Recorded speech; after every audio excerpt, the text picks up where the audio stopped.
Els lingüistes ens ho han dit claríssim, no ens sabem explicar, utilitzem paraules que no són les adequades i, per tant, estem lluny de que el ciutadà ens entengui. Desde un primer momento pues vimos que era interesante analizar un poco nuestra forma de comunicarnos con los ciudadanos y de someter un poco a otros ojos nuestra manera, nuestro lenguaje. Comunicar creo que es la cosa que hacemos más en la vida después de respirar y que hacerlo mejor es una obligación para todos. Pagar duele.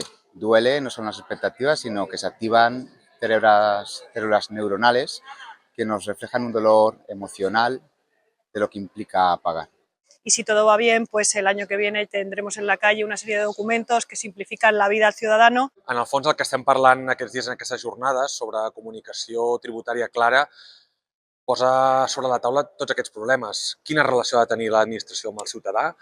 Quins coneixements ha de tenir aquest ciutadà, si és que els ha de tenir, o l'ha d'acompanyar algú? Qui l'ha d'acompanyar? Com l'hem d'acompanyar? Quines responsabilitats té cadascú? La comunicación tributaria es percibida por la ciudadanía como la más dura, la más difícil, la más compleja. Yo creo que aquí hay varios factores que coadyuvan. Por un lado, la comunicación tributaria implica mucha información económica. Así que es una comunicación doblemente compleja. Es administrativa, por un lado, y es jurídica, porque tiene implicaciones jurídicas, pero además trae consigo mucha información económica del tipo el 5% del recargo de la deuda que usted ya tenía, etcétera. Pero es que además trae malas noticias, y como trae malas noticias es normal que los ciudadanos las recibamos con resistencia. Yo hace unos años recibí una carta de un juzgado, me citaban a ese juzgado para al cabo de unos días, me leí la carta que era muy larga, 3 o 4 páginas, me despedí de la familia, le di un beso a mis hijos, a mi mujer, hice la maleta, me puse el pijama de rayas, me corté el pelo, me tatué amor de madre en un brazo, fui al juzgado y una persona muy seria me recibe y me dice, ¿sabe por qué está usted aquí? Y yo a punto de llorar digo, no, pero no he hecho nada. Dice, no, a usted le han estafado la fianza que usted depositó para el alquiler de su piso, etcétera, etcétera. ¿Qué piensa hacer usted al respecto? Digo, celebrarlo. Pero la verdad es que yo fui convencido de que me estaban acusando de algo, y además feo, pero fui incapaz, insisto, y ya habéis visto que tengo un currículum, etcétera. Fui incapaz de saber qué estaba pasando.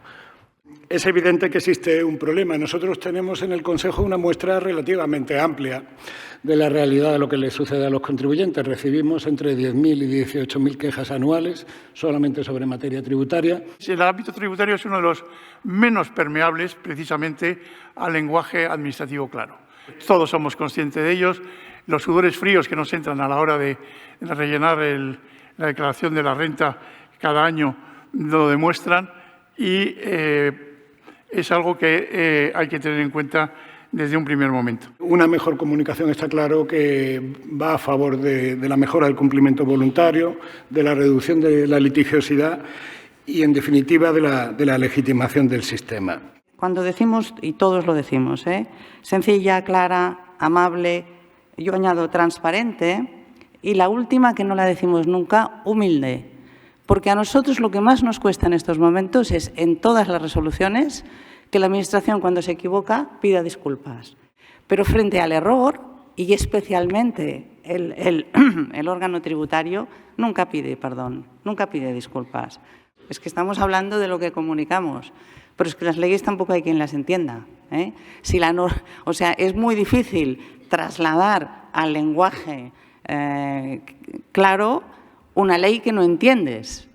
Es que la relación del funcionario es con su ámbito de trabajo. Es decir, lo que le importa es la opinión de sus colegas. Si sus colegas lo entienden, es que lo está haciendo bien. Si esto está clarísimo, lo entiende todo el mundo, ¿no? Todo el mundo que le rodea. Y cuando le dices, hombre, es que esto no se entiende, bueno, pero esto siempre se ha hecho así. Y si siempre se ha hecho así, ¿por qué lo voy a cambiar? Y al final, el que no se entera de nada es el ciudadano. Pero para mí esto no es un problema lingüístico ni de comunicación. Es un problema de concepción del ejercicio del poder. La comunicación tributaria es sobre todo una oportunidad de poder incorporar una comunicación clara como una práctica habitual en todos los ámbitos de la Administración. Vamos, en definitiva, que se nos entienda, ¿no? La comunicación clara es aquella que de forma sencilla, comprensible, respetuosa, con los interlocutores se practica prácticamente día a día. Es aquella que entiende las necesidades, las expectativas, las dificultades, la que simplifica los procedimientos, la que adapta los formatos, actualiza contenidos y la que innova con los instrumentos que tenemos en nuestra mano.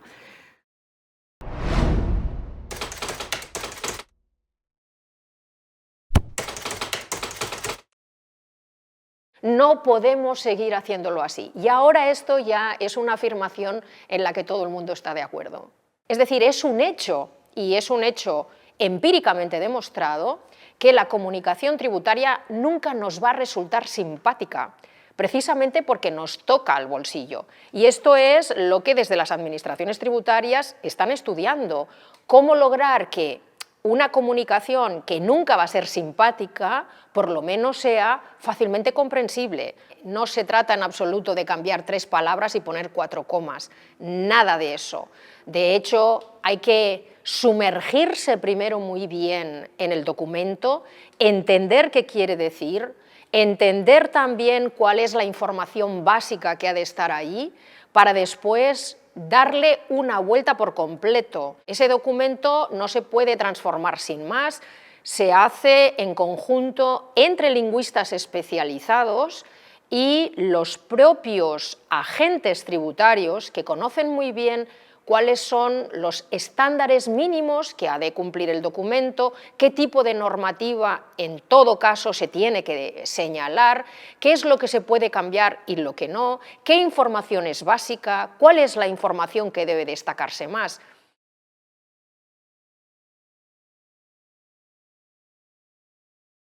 Hemos liderado, trabajado codo a codo, duramente también, pero con mucha motivación, en la clarificación de 2 notificaciones de providencia de apremio. Aquí tenemos en imagen la primera página del primer documento que hemos clarificado. Es el modelo 2 de providencia de apremio estatal.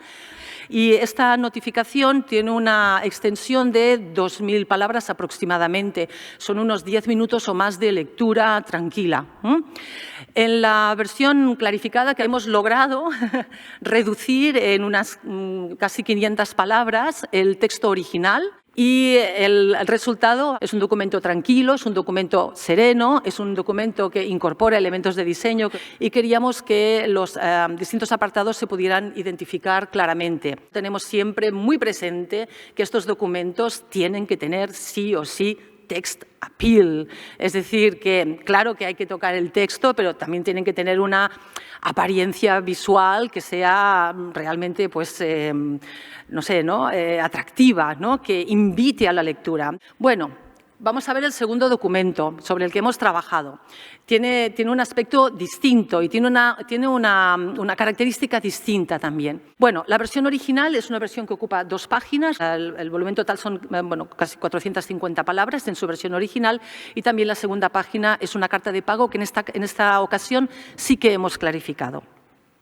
La versión clarificada aumenta el número de palabras. Bueno, podría ser una mala noticia, pero tenemos en cuenta que es un texto breve. Aquí tienen pues, el resultado, es otro diseño, otro tipo de documento. También el texto respira en el layout, ¿no? En el espacio visual y en realidad hemos aumentado una página más. Esto es un trabajo de cocción lenta, meditada y un trabajo hemos querido que sea muy bien hecho. Para ello, ¿qué se necesita? Se necesita que las personas que intervengan realmente estén muy concienciadas, sean muy sensibles a los beneficios de la comunicación clara. Beneficios en 360 grados, es decir, todo el mundo sale beneficiado cuando la comunicación es simple, sencilla, amable, clara, empática. Es beneficio para la Administración, beneficio para los contribuyentes, en tiempo, en recursos, en costes emocionales. Hay que estar muy convencido de que vale la pena poner un esfuerzo ahí. Y luego se requiere un compromiso. Teníamos pensado en hacer estas modificaciones, pero claro, no dejamos de ser juristas. ¿Y quién mejor va a poder hacer estas modificaciones? Pues con un conjunto de lingüistas que realmente va a ver cuáles son nuestras necesidades. Porque yo por formación voy a seguir poniendo gerundios. Y si a mí María Ángeles o Fernando o Marc o Mar no me dicen que no, el gerundio no, porque es complejo o aquí hay demasiadas oraciones subordinadas, pues al final, claro, todos pues en el colegio, en el instituto, todo eso lo hemos visto, pero ha pasado el tiempo y no apreciamos lo importante que es un punto bien puesto, ¿vale? Entonces, todo esto, pues para mí ha sido muy gratificante, porque ha sido como un poco volver al colegio, pero sobre todo darme cuenta de que el ciudadano medio no entiende nuestros documentos. Entonces, yo creo que este proyecto, lo que nos ha obligado a reflexionar, a analizar, a desmigar el mensaje, a introducir imágenes, y yo creo que es el inicio de una nueva etapa en la comunicación tributaria. Ahora el documento tiene una lógica, tiene una estructura mucho más clara que lo que tenía antes y no genera muchas veces esa ambigüedad, ¿no? Nos quedan muchos años, pero esto es un paso muy importante, con lo cual para mí ha sido una experiencia totalmente gratificante, la verdad.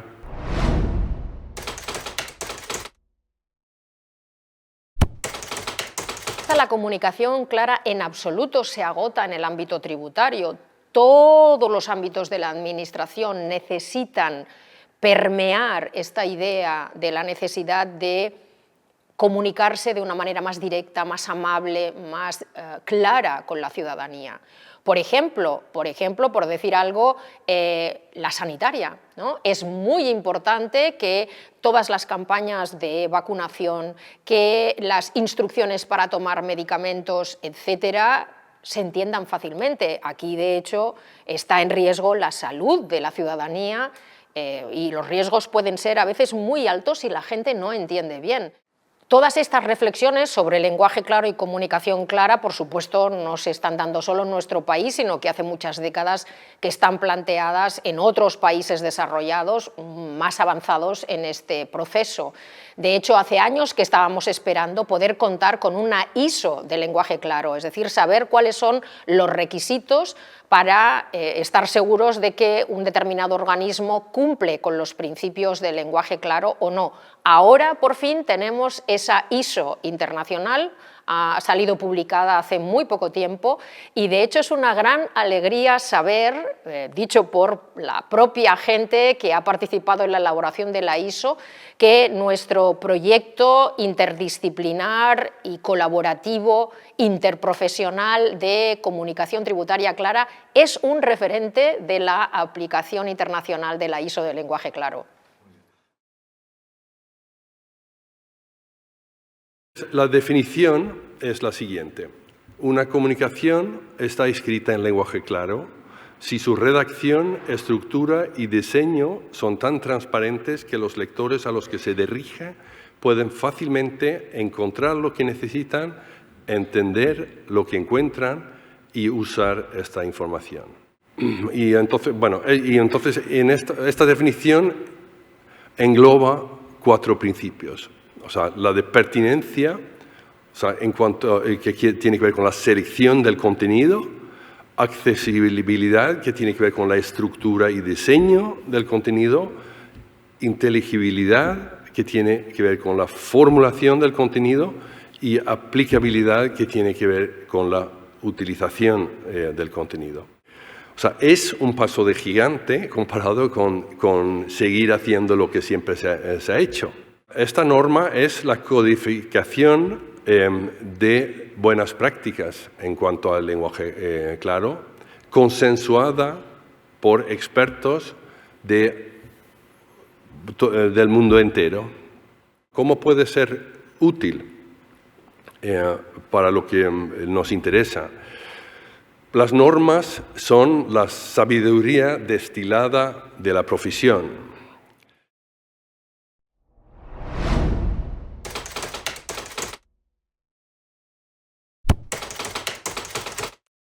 Sabemos que las ayudas para las empresas en la mayor parte de los casos no se ejecutan porque autónomos y pequeñas empresas se quieren abrir las venas cuando se dan cuenta de la complejidad burocrática que han de poner en marcha para pedir una pequeña ayuda. Es decir, que esto es completamente transversal, es toda la administración y en realidad todas las instituciones y más allá, todas las organizaciones públicas y privadas las que tienen que empezar a tomarse en serio el hecho de que ciudadanos y clientes no podemos no entender. Estamos hablando de un derecho de ciudadanía y evidentemente ese derecho está vinculado con una responsabilidad pública. No nos entienden, o sea, no entienden ni los procesos, ni los procedimientos, ni los lenguajes que utiliza la Administración, que está a su servicio. Yo también quiero agradecer y reconocer todas las personas que habéis estado vinculadas con esta cátedra, que habéis trabajado intensamente para generar conocimiento, para compartir conocimiento, pero sobre todo para generar instrumentos y herramientas que ayuden finalmente en la aplicación práctica y cotidiana de los servicios públicos de las administraciones a atender, a acompañar, asesorar, a servir mejor a nuestros vecinos y a nuestras vecinas y, sobre todo, es un elemento fundamental para reconvertir y para contrarrestar la desafección de lo público. Porque si no somos capaces de entroncar y de vincularnos con nuestros ciudadanos y nuestras ciudadanas, no estamos haciendo, evidentemente, bien nuestro trabajo.